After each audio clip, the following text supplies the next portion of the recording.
Gentlemen,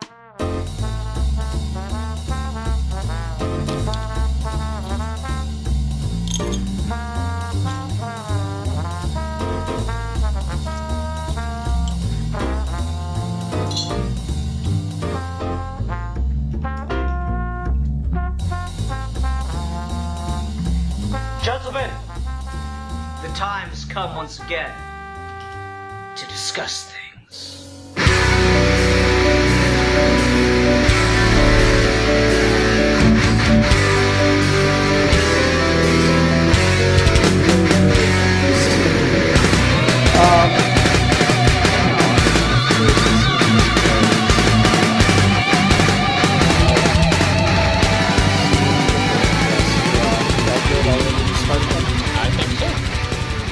Go ahead and get into it. Hi everyone, welcome to another episode of Geeky Gentlemen.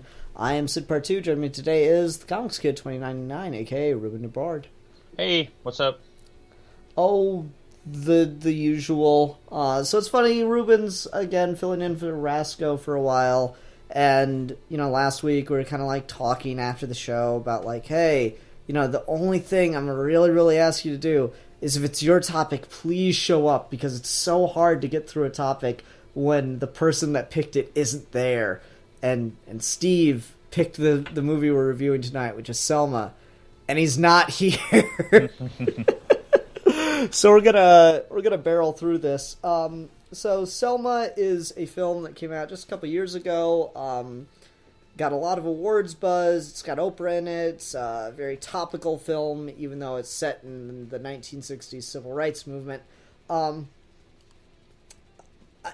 hadn't seen it before this. This was just one of those ones that, I was aware of it, and it was on my I'll get to that eventually list, and I just had never gotten around to it.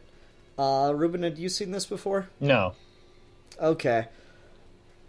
I guess we'll just start. What'd you think of the film, really general? Okay, this is not the kind of movie I usually watch. I'm the kind of guy, when I go into a movie or a TV show or anything, generally I do it to be entertained, and this is a very good movie, very well directed, very well acted, and very well written, but it's not the kind of movie that I would watch unless I was prompted to for something like this.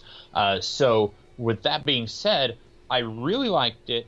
There was one really big thing that I would have liked to have seen the movie do differently, and we can get into that a little bit later. But overall, I think this is a very good movie. If you're interested in watching these kinds of movies, and there's lots of them that I can think of, movies set in the civil rights movement and depicting different aspects of that. If you're interested in that sort of thing, this is obviously one of the top things that you should watch, because it features an actor playing Martin Luther King, who is probably the most important figure in civil rights, or one of, anyway, definitely in the top five. And so this is about him and his struggle in that time at the peak of that movement. And so while it's not a movie I would have picked for myself, I ended up thinking it was a really good movie. Okay, yeah, and I'm very much at the same vein as just as far as overall thoughts on the quality of the film. This is something I may have watched on my own time, just because I like historical movies that period pieces or like biopics, that whole kind of thing, the historical film, and. That being said, I had a really hard time watching this movie, which is entirely a credit to just how well it is made. Yeah. The scene in which the protesters rush into a cafe to get away from police, and then are immediately, beaten in that cafe, and one of them is shot dead. I felt my heart racing. I had to take a couple deep breaths. I felt like I was almost having a bit of an anxiety attack because of just the tension and the raw terror that scene displayed. Like, dude, I've watched movies like Human Centipede, which are films that have made people throw up and stuff like that, and I've sat around with friends and laughed at them. And I've watched movies where horror. Like, I've watched Caligula, and like, it is disgusting to see some of the stuff that happens in that film, but I can, like, watch it and not be, you know, disgusted or not be, you know, hugely impacted by what I'm seeing. Yeah.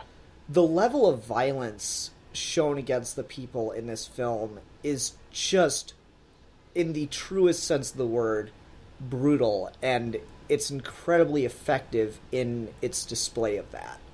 And I really, really appreciate it for that. The scene that, very similar to that, the scene that kind of had me, like, I had to pause the movie a little bit and just kind of take a break from the movie. It was very early. It was when those girls are going down the stairs and they're talking about, like, how they do their hair and stuff, and I wasn't expecting it. I don't know nearly as much about this era of history as probably I should, and so I didn't know there was about to be a firebomb attack, and like, it was really loud. Like, I had my volume turned all the way up, and like, it just kind of, that was part of why, like, it scared me, the volume being so loud. But also, like you said, like, it's just a really tense moment, and with this, it was a little bit more like, it's there, it happens, and then it's done, versus yours, where it was a little bit more of an ongoing thing. But I feel like that kind of set the scene, because it was like it's like the third scene in the movie where that happened, I think. But that kind of sets the tone for the rest of the movie. Like, this is what you're getting into. They're not going to sugarcoat it. They're just going to show you this is how it was, to the best of their ability. Because a lot of the people, some of the people involved in this movie were just like children when this thing was going on, when, you know, the civil rights movement was going on. So they're not going to be able to depict it as well as somebody who was there, but they're doing the best they can, and they're doing a very good job of it, I imagine. No, I agree. I think the brutality that this film shows is really necessary. Like, I really do appreciate that they're showing just how brutal and how awful what the civil rights protesters went through was, because, you know, these, like, I remember learning about Martin Luther King in school. I remember, you know, watching the I Have a Dream speech and stuff. And the way it's fed to you in school, and the way I feel a lot of people think about Martin Luther King, is this very, like, polished, you know, statesmanly kind of almost like a bloodless revolution or something in people's minds. Like, you know, and it's impossible to talk about this film without talking about the modern day context in which it's made, and I think it's very telling that at the end of the film, the closing credits song is a rap that compares and contrasts the March in Selma and the other events in the civil rights movement to what started in Ferguson, Missouri, you know? Yeah. And the new Black Lives Matter movement. So just the way in which people talk about Martin Luther King Jr. as being this, you know, peaceful kind of person, certainly he was, but you see the nonviolence wasn't some moral high ground stance. It was a practical calculation to be the most effective as it possibly could. Like, I really love the speech that we get where the first time the protesters come back from the bridge in Selma, one of the guys goes, "You've got guns in your house, give me the key, I'm going to go take out some of those cops." And you have a reverend sit there and explain, you take out 2 of them, they kill 10 of us, then they move in with their helicopters, their tanks, their rifles, their machine guns. You're not going to win like that. This isn't about the Bible. This isn't about what's right or wrong. This is about fact. And man, that is a really intense scene, and it just shows you that this is a practical calculation as to why the civil rights movement used the methods it did. I also really like the Malcolm X scene. What do you think of his brief appearance? I wish he was in it more. I don't know who that actor is, but when I see, once he showed up and was talking to, he doesn't actually have any screen time with Martin Luther King in this movie, which I found interesting. But he does talk to Martin Luther King's wife, and I paused the movie and I Googled. I was like, did they really meet? Like when he showed up in the movie, I was thinking, like, I didn't know that. I knew they were contemporaries, that they existed at the same time, and I knew that they both were big figures in the civil rights movement, but in very different ways. But I didn't know that they had actually met, and I Googled, and they had. So I thought that was interesting. But I do wish we could have seen more of him, which he did really good. Whoever this actor is, and I don't know his name off the top of my head, but he looks exactly like Malcolm X. I think was just very, very uncanny resemblance there. But he did very good, and that's one of those things where I think having a working knowledge of this period and the figures that are presented in this story is going to help you if you want to watch this movie. Because one thing I did know about Malcolm X is that I believe he had converted to Islam, if I'm not mistaken, and then shortly after that, he was assassinated. Well, in this movie, you don't get that he converted to Islam, but you do get that he's talking to Martin Luther King's wife, and he says that his views have changed, and he says, could you allow me to be an alternative to your husband? This is while Martin Luther King is in jail. And then later, you hear Martin Luther King addressing his flock, and he says, Malcolm X, who was just here standing in this pulpit a couple of weeks ago when he died. So like it skips over that, but it's one of those things where having a knowledge of that is going to add an extra layer for you in this movie. I don't know if I would say that it's going to hinder you not knowing that, but I think the movie works well enough. You don't need to know who you don't necessarily need to know who Malcolm X is. They mention him a couple of times, but there's another a lady who was a singer. I don't remember her name either, but early in the movie, Martin Luther King calls her and says, "I need to hear your voice," or I think he says, "I need to hear the voice of the Lord," doesn't he? Mm-hmm. And he calls her, and I had to pause the movie and look her up. And these are real people who did exist. And so you don't necessarily need to know who that lady is, but I think it does add a level of, okay, like it helps you to understand it a little bit more if you do know who these people are and you have a deeper understanding of who they are historically. Yeah, I agree. And I know, like, I always fear that I'm going to come off like such a pretentious bastard, acting like I know everything about history and stuff, because I like talking history, and I find history to be just a genuinely interesting subject. So I do a lot of, not necessarily reading per se, but I do a lot of, like, just background looking up on different, platforms about certain historical figures. And so, yeah, I knew that Malcolm X and Martin Luther King Jr. had, like, kind of an unsteady alliance, that they were kind of like they were working towards the same end goal, but like in completely different methods, and were very uncomfortable with each other. So I really liked his appearance here, and to get back to why I brought him up, when Malcolm X comes in and says, "Let me be the alternative. Let them see that they can have what your husband's fighting for, which is just and right, or they can have war." And that is a really, really interesting take on Malcolm X, and ultimately not something I think Malcolm X would have said. Right. But I don't know. That was just really, really interesting. Keep in mind that Malcolm X, near the end of his life, was going through a lot of changes. He was some would say mellowing out, others would say trying, more marketable tactics. But I just found that to be a really interesting juxtaposition and scene. And again, it goes to the idea that this nonviolent civil rights thing was a matter of practicality. And it really works just the more you find out about it. Like I love the infighting within the different civil rights groups. Like you got SNCC and Martin Luther King's group, and they're sitting there bickering about who gets to take the lead in Selma, and if King has the right to call for marches and stuff in Selma. Yeah, and because go ahead.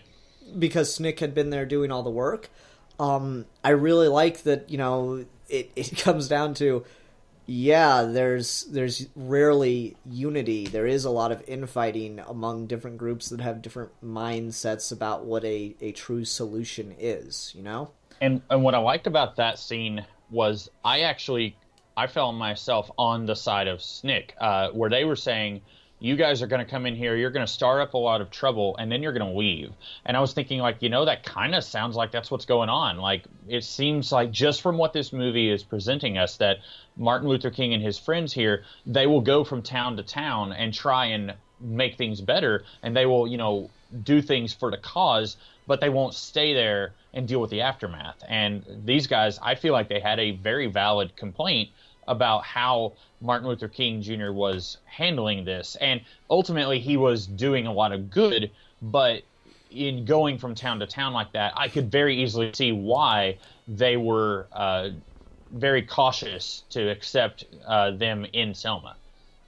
No, I agree. I think it's really interesting because their main complaint with King is that he doesn't stay, but also the way he goes, and he admits it, is too sensationalized to get people to notice the raw injustice and the levels to which you know, the white supremacist systems were in place.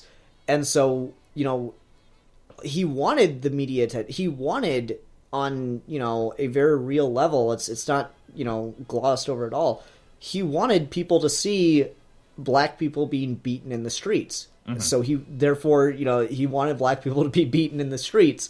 And that's not, you know, like, the image that I feel people have in their minds of Martin Luther King is very much not in line with that kind of motive. Would you agree? Oh, definitely.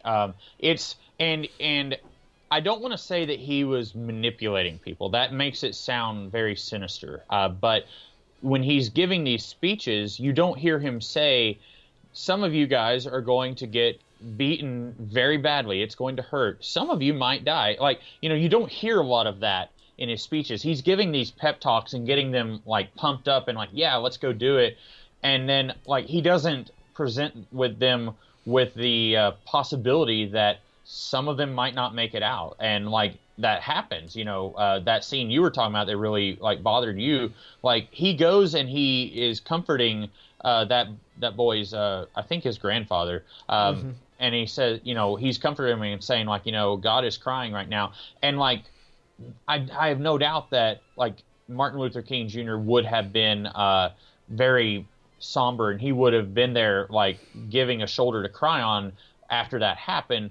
But I also think that, like, he was the one kind of getting this stirred up, and he's using that to the advantage of the cause.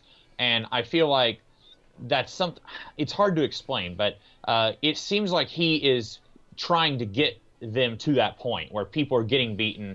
And so it almost seems like that guy's blood is on his hands partly.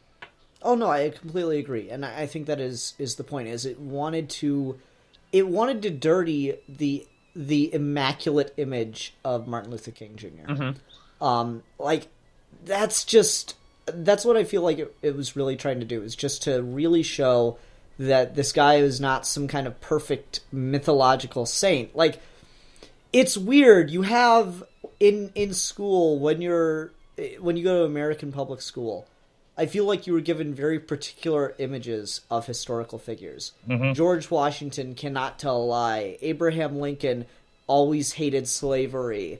Martin Luther King Jr. was a bastion of, you know, Christian values and peaceful protest. And, you know, just all of those things are part of the story. Right. Washington was a man very much obsessed with being on the right side of history. So ultimately, he did a lot of things that are on some level good, like, you know, freeing his slaves, but he did it in very practical matters, like freeing his slaves after he and his wife's death. Mm. You know, like, it's that weird balance. Lincoln's shown to maybe be a crusading hero, or maybe a guy who just played the practicalities and did found the legal way to do what was right. These very tarnished images. And Dr. King certainly did fight and die, in fact, for civil rights. Mm-hmm. But he did fight, just in a way that involved him getting his ass kicked. Like, one of the scenes that I really, really like is when he's checking into the hotel the first time he gets to Selma, and some white kid goes, "Dr. King, can I shake your hand?"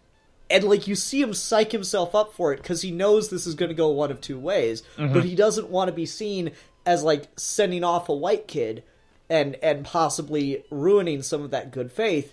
So he gives himself that little pep up moment. He smiles and he walks over to shake his hand, and then he gets punched in the face. Yeah. And I feel like that is a really, really great dynamic of just the kind of shit he had to deal with, and I don't know, the way that a lot of this film portrays him, is very complex, because they admit to his infidelities. It doesn't portray him as a saint. I really appreciate that. Yeah, that was the big thing that watching this, I had no idea that he had relations with other women before watching this. And like you said, in school, they tell you that he was, the perfect human being, and that he, did this noble thing, and he certainly did. I was thinking that same thing this morning when I was at work. I was thinking about that, and I wish that this movie. This is the big thing I mentioned earlier that I would have liked to have seen this movie do differently. I wish we could have seen this movie delve more into him and his faults than what it did. And I think the more we talk about it, the more I think that it was there more than what I realized. But a lot of this movie is still Dr. King as the icon who led the civil rights movement, and who led that movement in very great strides. Beginning of this movie, most black people are not allowed to vote, and when they try to register to vote, they are blocked in various ways by the people, white people who don't want them to vote. And so by the end of the movie, that's no longer a thing. And so it's still a movie about the civil rights movement, and I found myself wishing that, because we've had so many movies that are about different aspects of the civil rights movement, I really wished that this could have been more about Dr. King, the person, and his struggle with his relationship with his wife, and how he's not only his infidelities sexually, but also he's putting the movement before his marriage.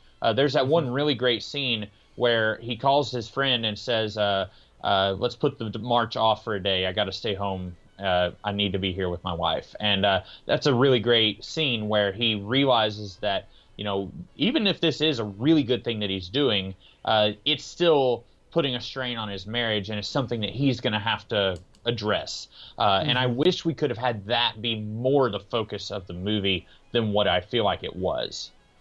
Yeah, and, I see where you're coming from with that, but at the same time, I feel that walks a really tight line, because my opinion is, no matter the moral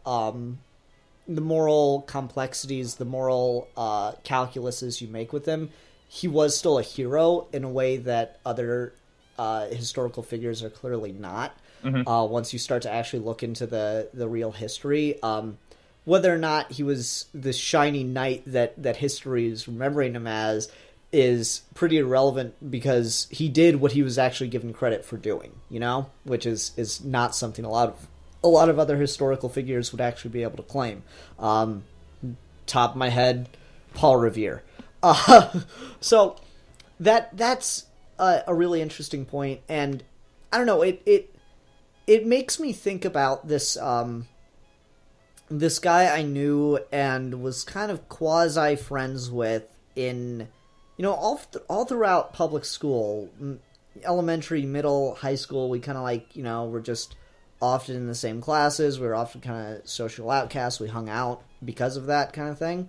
And I just remember, the more I've thought about him over the years, since I haven't talked to him since high school, the more I realized, yeah, that kid was racist. Yeah, even though I'm Hispanic, Native American, whatever, even though I was friends with him, he was racist. And it took me a long time to realize that. It was like a lot of little things, like, high school. I was in high school during the Obama-McCain campaign, and that was when, like, Fox News tried to make a big deal out of Barack Obama's middle name being Hussein. Mm-hmm. And at first, at the time, I thought it was just ignorance or stupidity or just someone saying something stupid. In retrospect, I realized, no, it's because you're a fucking racist. Mm-hmm. So I've had this conversation with him, and he goes, I just think that history will look back on us if we elect Obama because his middle name's Hussein and laugh at us for electing someone with the same name as one of our enemies, Saddam Hussein. Mm-hmm. And I just looked at him, and I go, George? He's like, what? George Washington? King George the Third? Mm-hmm. It was like all I could think about was that, and so all I saw was the stupidity, but not the underlying racism, which brings me back to the King point because, I think one of the things that this movie makes a point of, and that I've experienced, I've talked to people, him included, that have said this shit. Well, King wasn't this great guy, like he cheated on his wife. Yeah, it doesn't fucking matter. Mm-hmm. He's a human being. He fucked up in one regard, many regards probably. That doesn't change the fact that he did great things. And so I worry that if you were to try to highlight more of the moral complexities, more than this film does, because I do feel that it's there enough, I feel like if you try too hard to highlight the moral complexities, you run the risk of, instead of realizing Dr. King, showing more of the real man as opposed to the myth, you maybe tip the balance too much to demonizing, and that could be obviously very dangerous for a number of reasons. Yeah, and I wouldn't want them to try.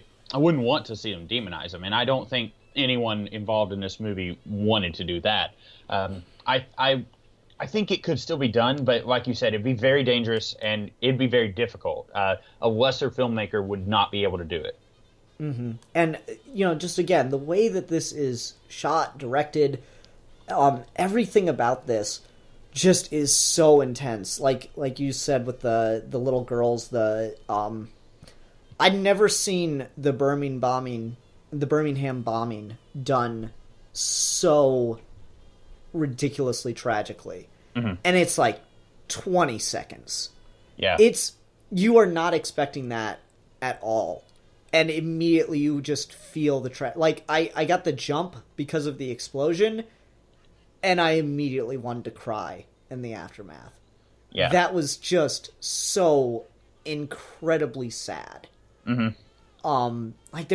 They're just girls sitting there talking and just having a good time. They're literally just being kids, talking about their hair, preteen girls kind of thing. And it's just the most human kind of display that you could possibly have had. It's not some big outstanding political point or anything like that. It's not something ridiculous. It's just the most basic human thing that shows these are just people thinking about their hair, thinking about, trivial matters. And then in an instant, not only do they die, but they become martyrs. Mm-hmm. And that is just the definition of tragedy to me. Yeah. So I was... Go ahead. I was just gonna... I had a new point, but I'll let you finish your point before I start on a new thing. No, I was just gonna say, it was really, really hard to watch this film. At several points, I thought about stopping the film and just saying, I feel comfortable enough doing a review on it. I just couldn't finish it. Mm-hmm. I did not have the strength to finish it, and it really tugs. It dares you and makes you want not want to watch it, and I think that's kind of the point. But go ahead with what point you were going to make. Well, that's concluding what you just said, but that's a big reason why I don't watch movies like this, is because it is so difficult to watch. Like I will fully admit that this movie is, on a technical level, it's better acted, better written, and better directed than just about any of my favorite movies. My favorite movies are generally schlocky science fiction or fantasy movies, but they're not nearly as heavy, and they don't take as much of an emotional toll on you, which is why that's the kind of movie that I prefer watching. But something I was reading up on this movie, and apparently before, and I don't know how to pronounce the director's name, Ava. It starts with the letter D, and she's going to be directing the Wrinkle in Time movie that's coming out later this year. But before she was set to direct the movie, it was actually going to be directed by Lee Daniels, who is the co-creator of the TV series Empire.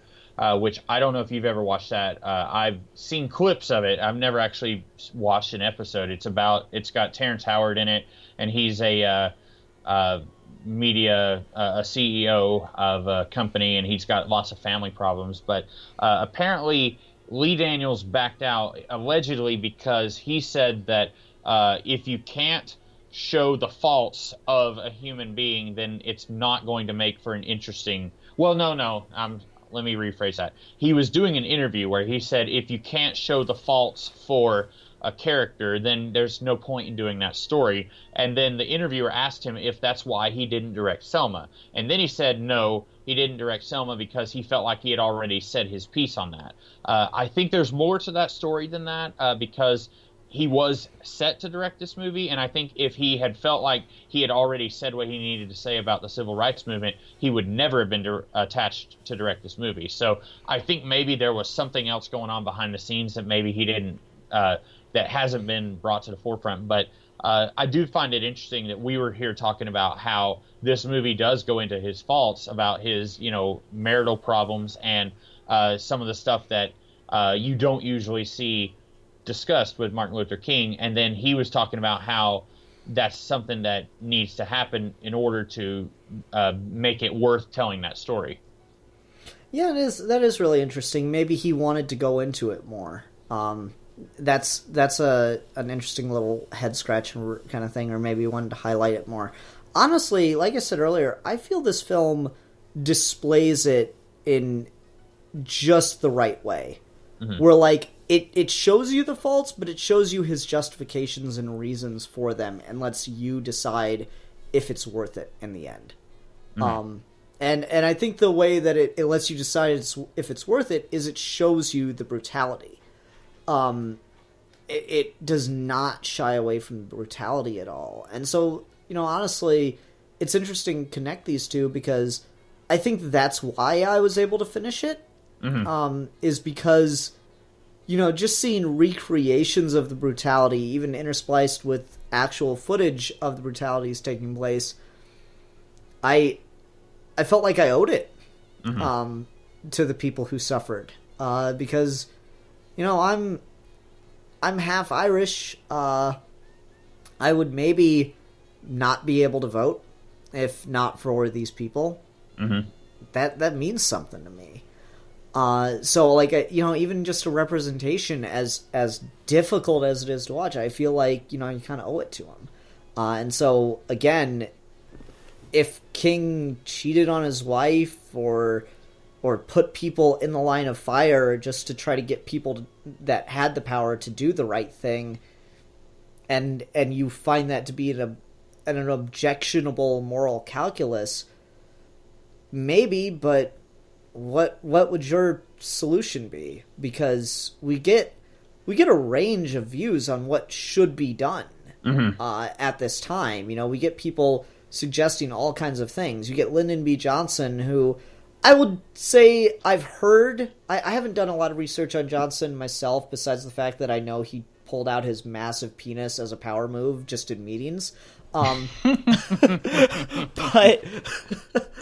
he would be in a lot of trouble in this day and age. But or maybe not. No, knowing the president we have now, maybe that would just be like, oh, okay, it's happened. Yeah, it's just another day. Yeah. But you have Johnson who did Johnson grew up poor and saw poverty as the root of every problem in society all over the world. And so, I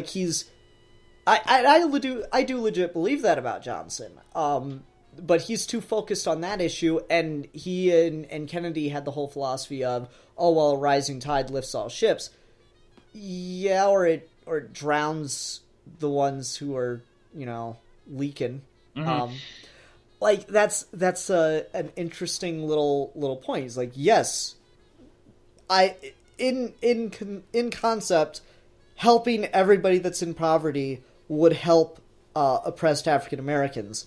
But when you see that the state is intentionally withholding rights and resources and things from people in African American communities in their voting districts, you realize, yeah, the poverty thing wouldn't get down to them, right, most likely.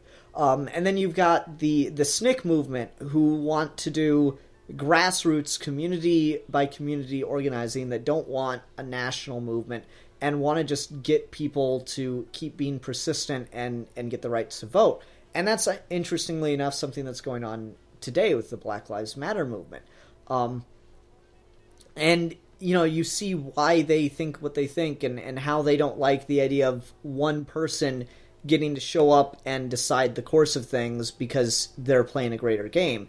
And I really like the way that plays in the second march on the bridge, where King kneels and turns around. Mm-hmm. And I like the way that moment works, is he sees ahead of him the path to let these people vote, but he realizes it's a concession to make sure that not every African American is given the right to vote. It's a concession to write him off as, see, you got what you wanted.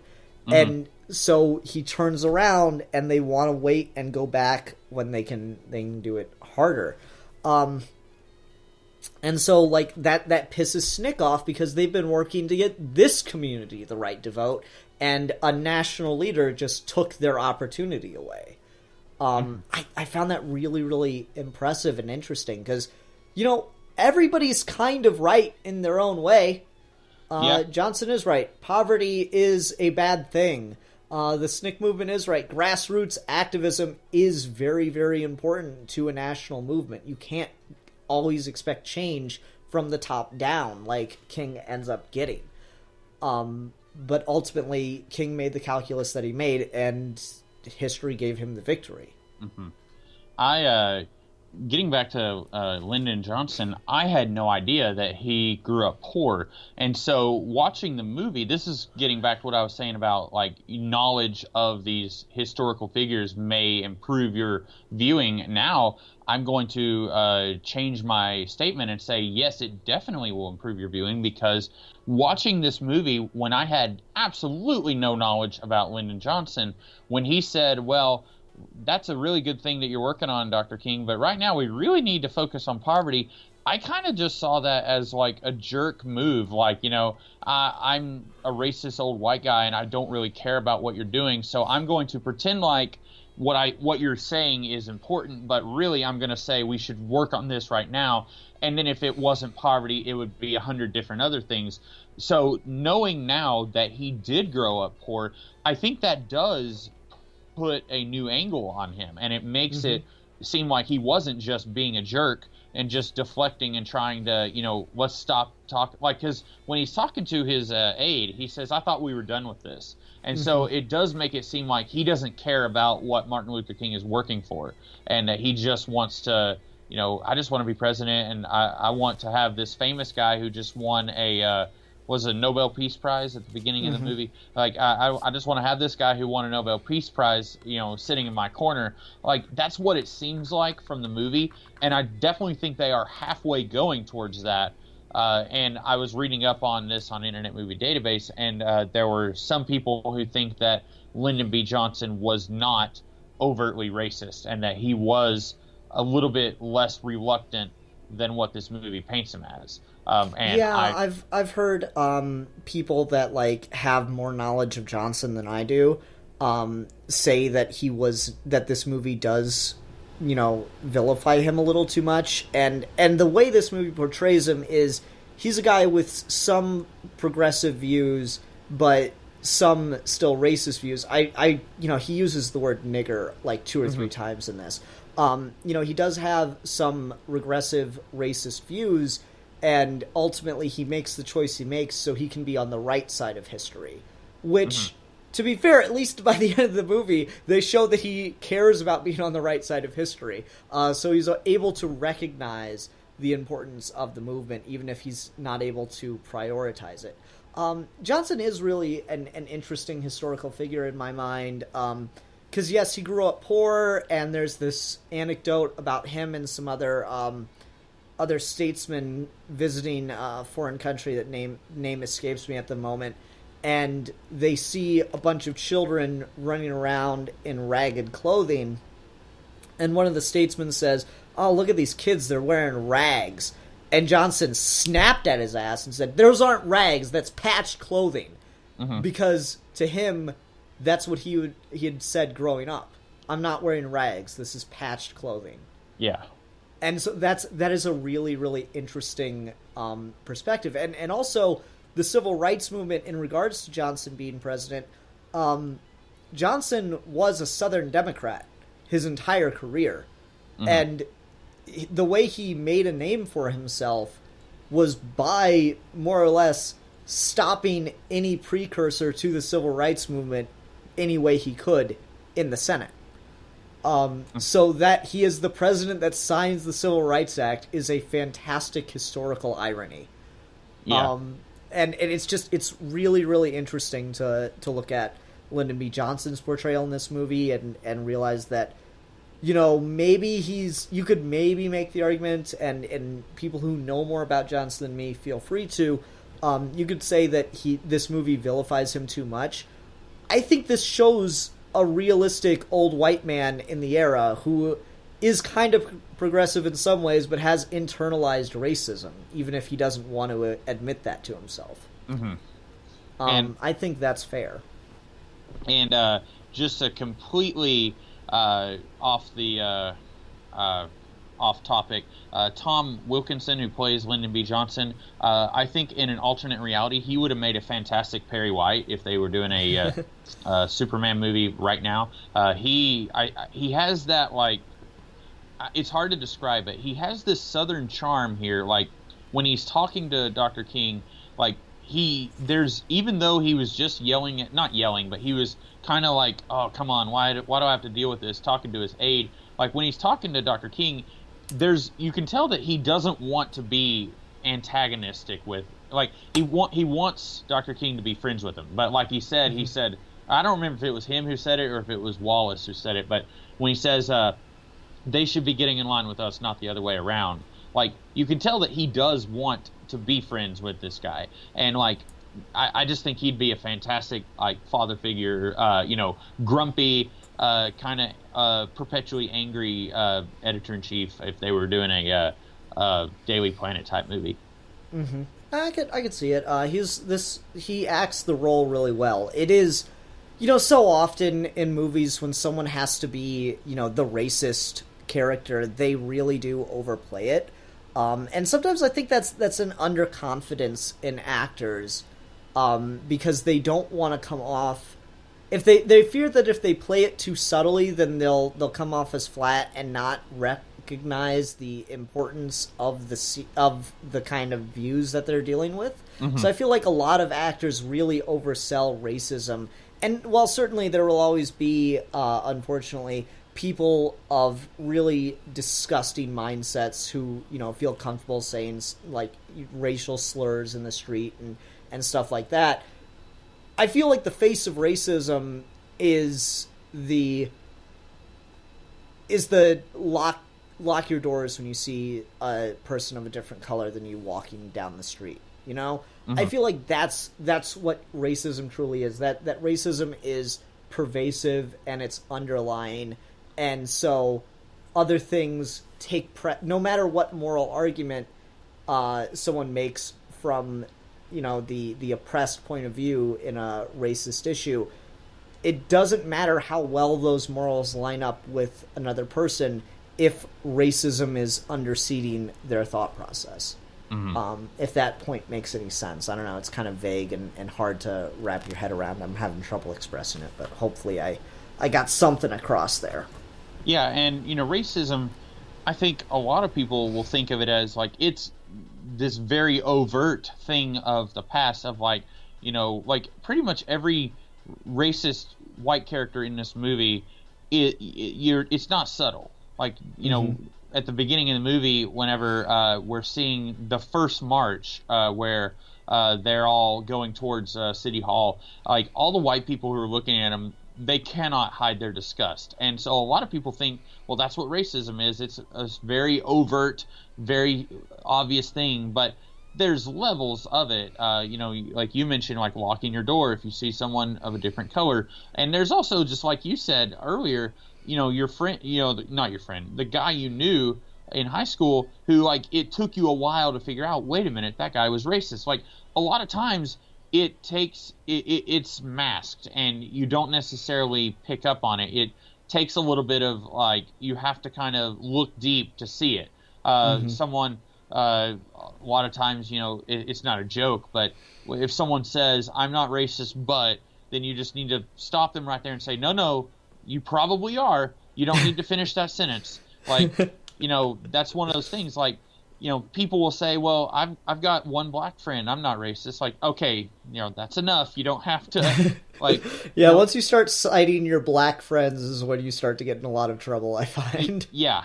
And I feel like we're at a point where it's come a long way. I don't want to say that.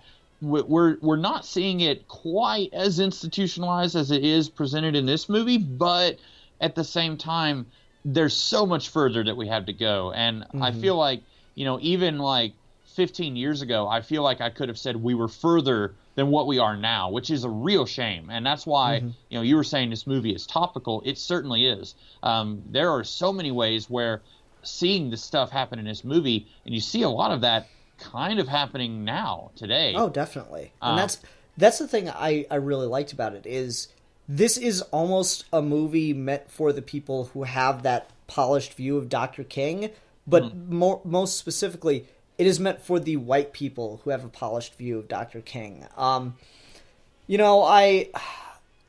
just call someone the fuck out, because I don't care. I have a pretty good relationship with Cap over on Geekvolution. I've never really cared one way or another for Eric. I've heard him say a lot of stupid shit in old videos, and so I never really cared to listen to him talk. But I've heard Eric's views on Black Lives Matter, and he's said stuff like, I believe that they're worse than anything the Klan has done in 100 years. And I just want to, like, when I hear... And I've heard other people say shit like that. Like, Black Lives Matter are not real activists. They're not in the spirit of Dr. King. I feel like this movie is made for people with views like that, and I just want to throw it right at their face. Just, like, literally, like, I want to buy Blu-rays and just chuck them right at people's faces. Because, the Black Lives Matter movement has had riots and outbreaks of violence. King's marches had riots and outbreaks of violence from the protesters. Because when when cops are, beating the shit out of you, it's hard to just sit there and take it. Yeah. So, like, when we talk about, Black Lives Matter was shown looting this store or something, like, yeah, sometimes, people look for an excuse to go out and do a bad thing. Doesn't mean you can outright the entire movement. And it's like, Black Lives Matter, rush this cop or whatever. I doubt it, but even still, what was the cop doing? Or what were the cops there doing? Like, I've seen the tapes of Ferguson. I saw cops putting duct tape over their badges because they didn't want to be identified. Like, that is exactly what we just saw in what was displayed in this film. The cops, putting on the gas mask, and they were there for a fight. And it's just, it's absolutely stunning that things have... the phrase, those who don't learn from history are doomed to repeat it. So I was very, very pleased that this movie showed...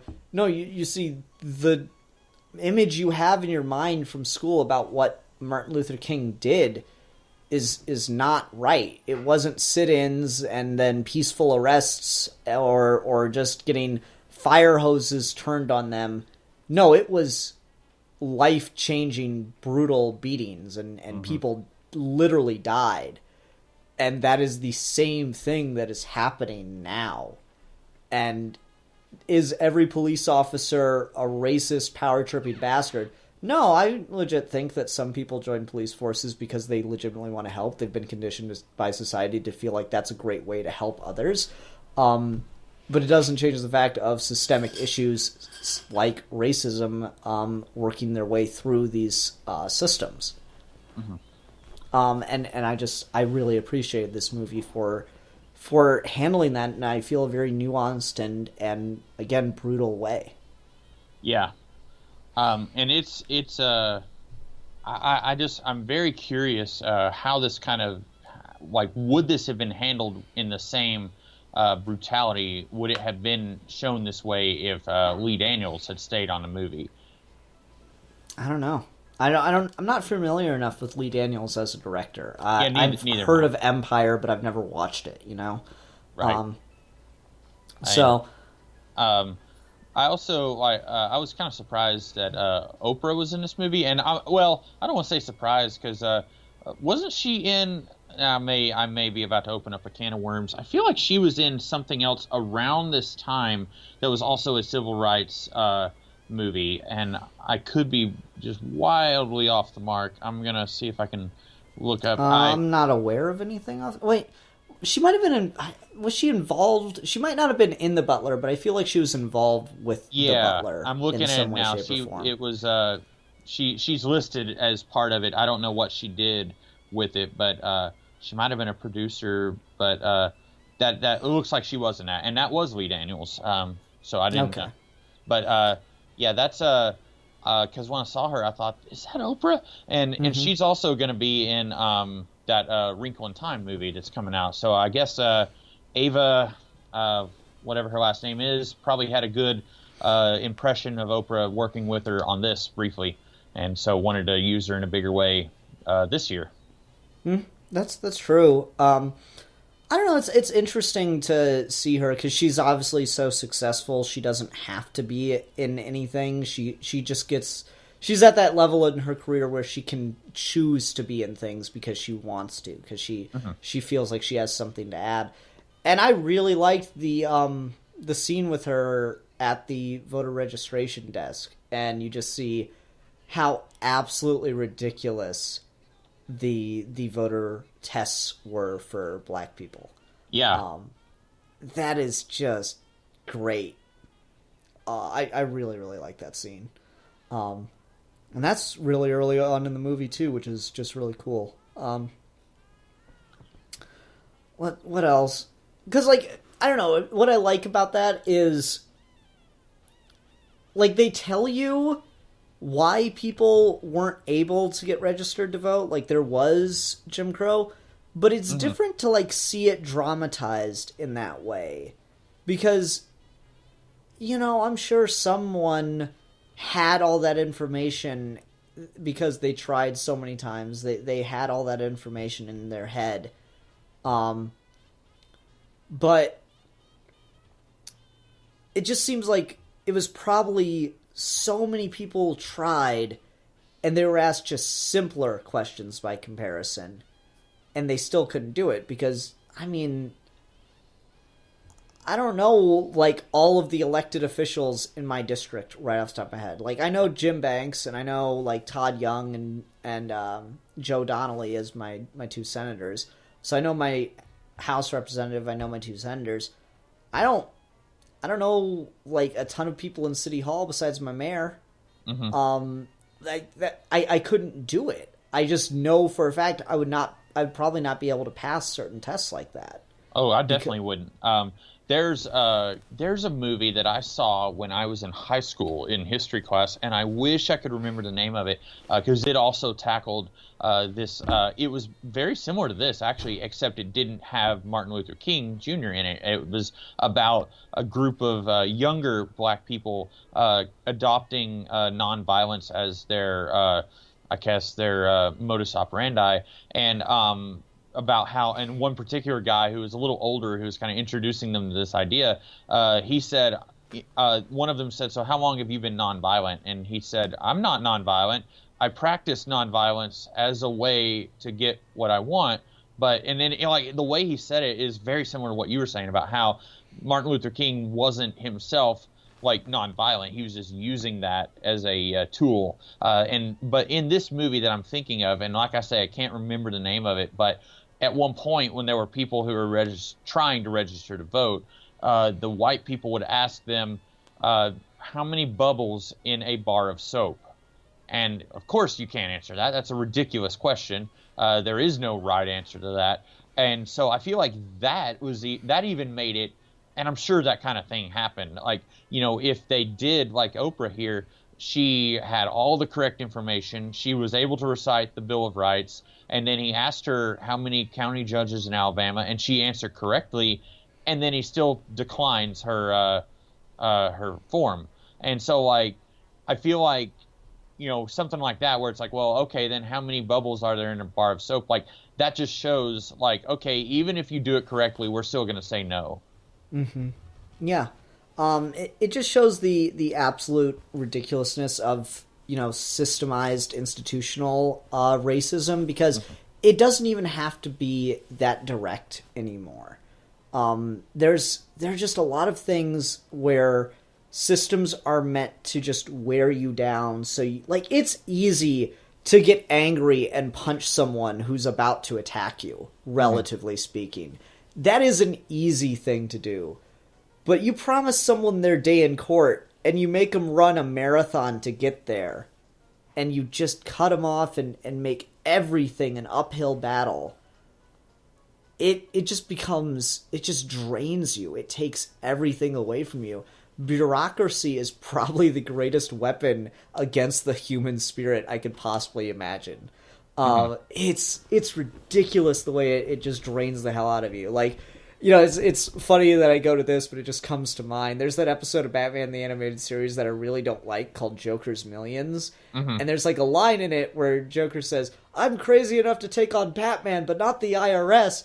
And like, I don't like that line for the reasons they have it there, but I think that line makes a lot of sense coming from the Joker in real life, because he's like, he can have the passion to take on someone that's like a single person that's never gonna change their ways and keep trying to get it. But the idea of Joker trying to like use his determination, his madness against a bureaucracy would just be, he would realize that it would not be funny. It would just be pointless. And I really like that idea. And I think that goes to just the power of bureaucracies, of institutions. I took a history class where we talked a lot about just imperialism, and the professor opened the class asking, what is the greatest tool of an empire?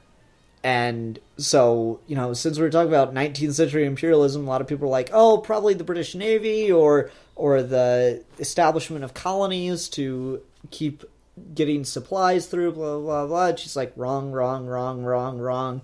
And she finally says, the answer is bureaucracies. Organized, efficient systems that allowed imperialism to exist, because it's too damn big for one person, which is what the Romans never quite figured out.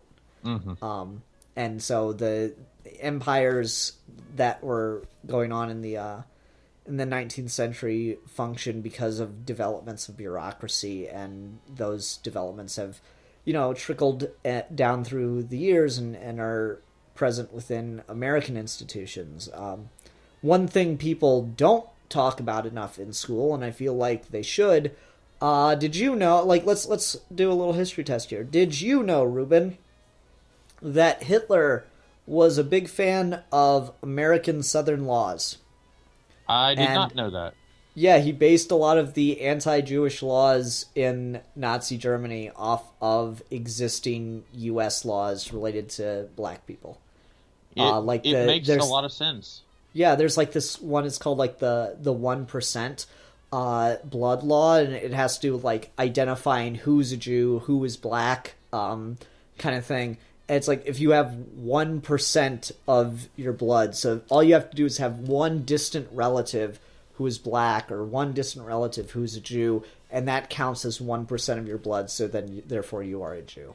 Kind of thing. And so it's just, these are the ugly things that we don't talk about. Also worth looking into is the Supreme Court's decision related to castration of people with mental illness.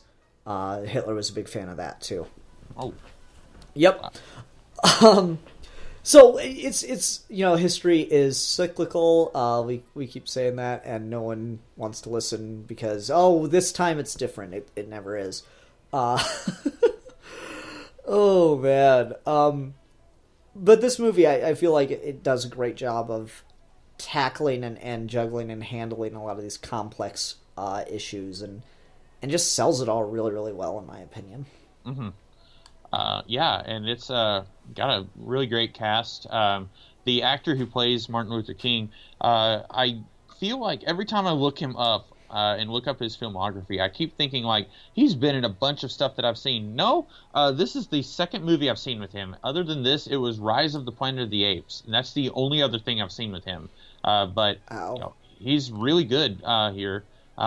There's also, by my count, 3 comic book supervillains in this movie. There's Carmine Falcone plays the president. Dr. Kirk Connors from the Sam Raimi Spider-Man movies plays what's his face? FBI. J. Edgar Hoover. Yeah, J. Edgar Hoover. And then Tim Roth plays Wallace. He was the Abomination. So pretty. I hate it whenever people do that. But yeah, I'm doing it now.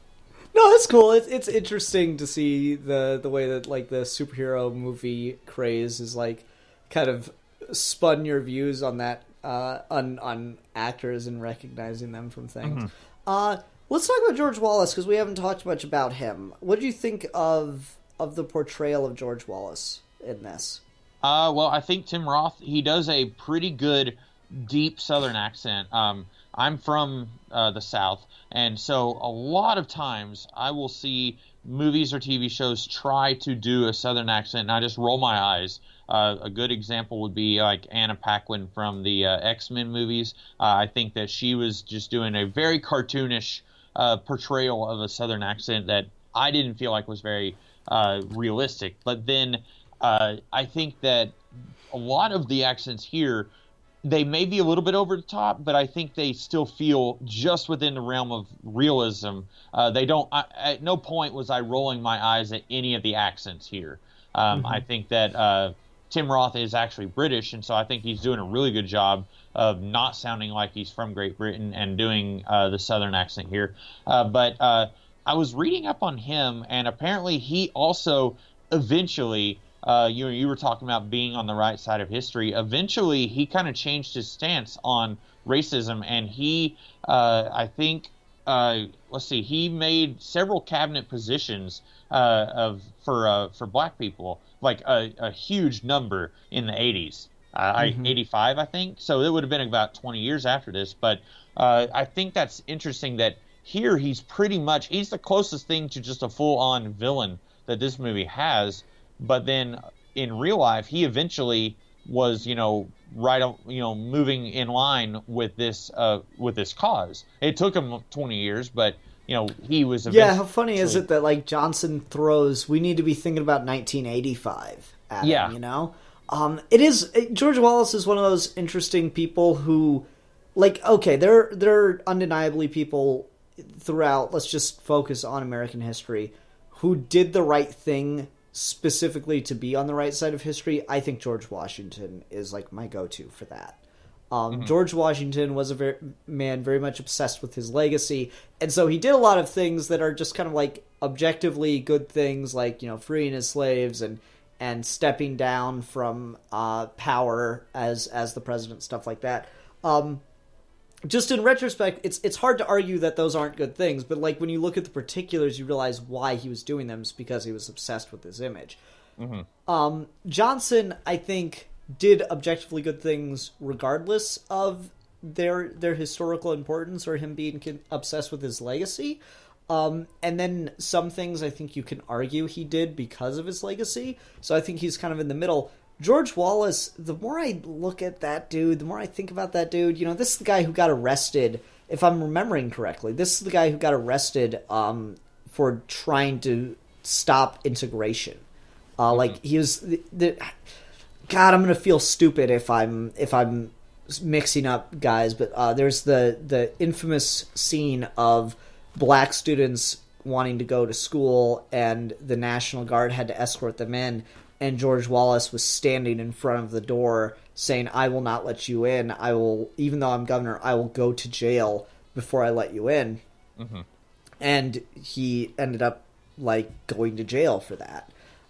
So he is one of those guys where I'm like, I do know that he did turn around eventually. I do know that he did, at least say he had a come to the light moment. And I know his son is in the Senate now. It's so hard to differentiate Senate and House when they're not in your state. But I know his son is in Congress now and has done a lot of flip-flopping, been on one side of an issue and then, like, realized where the tides are kind of going and gone to the other side.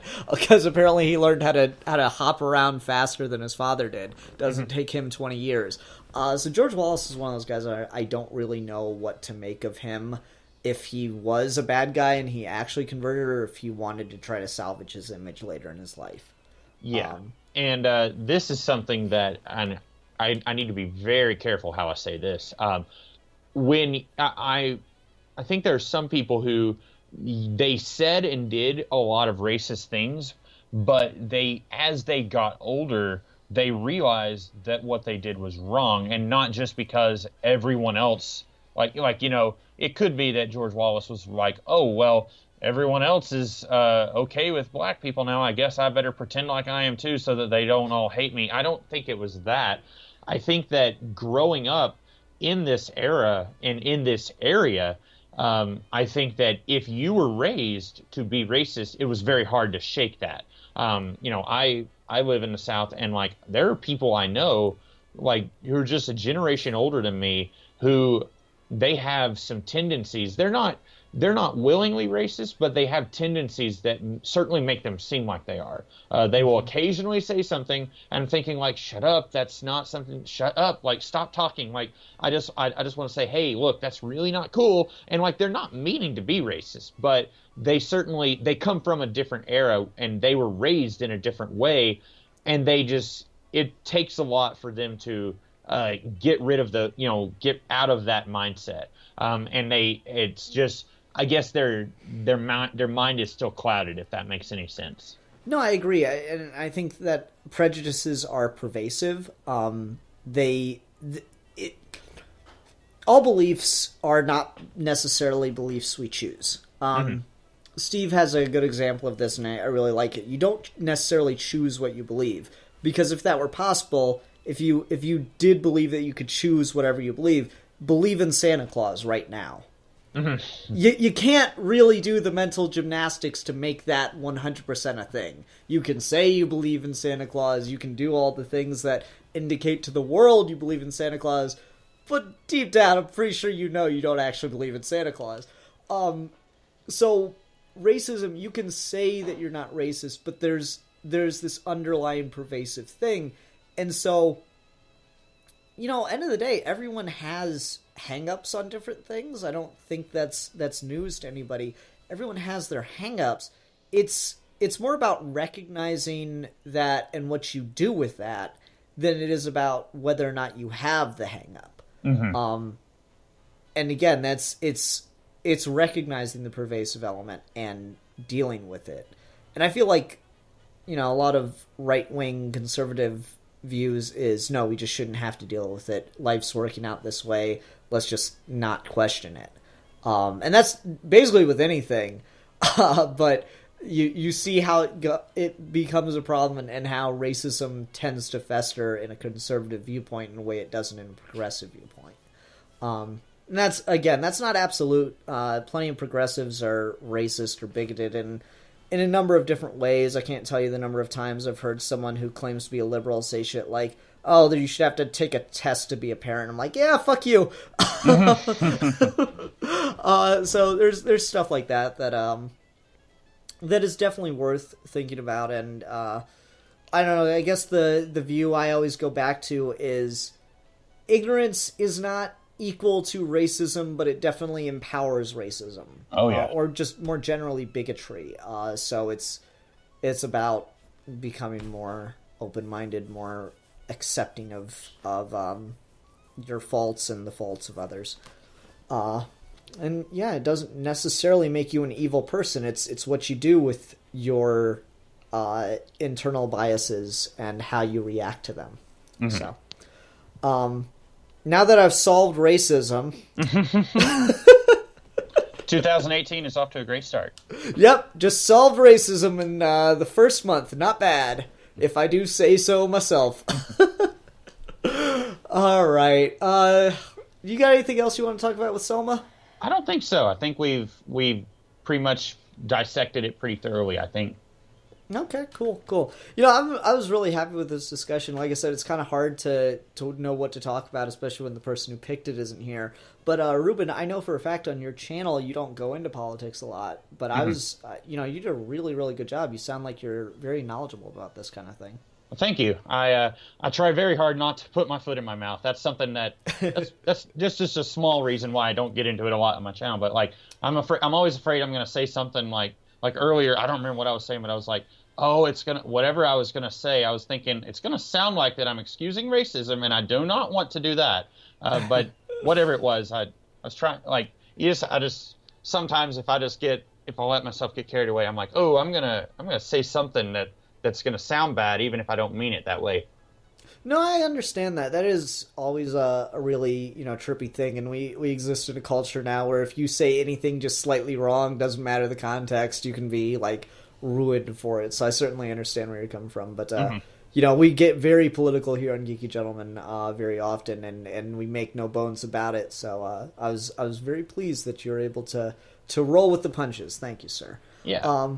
Okay, let's go ahead and move on to ratings. And this is where it gets really tricky to not just be insulting. So I'm going to go first and take the easy one.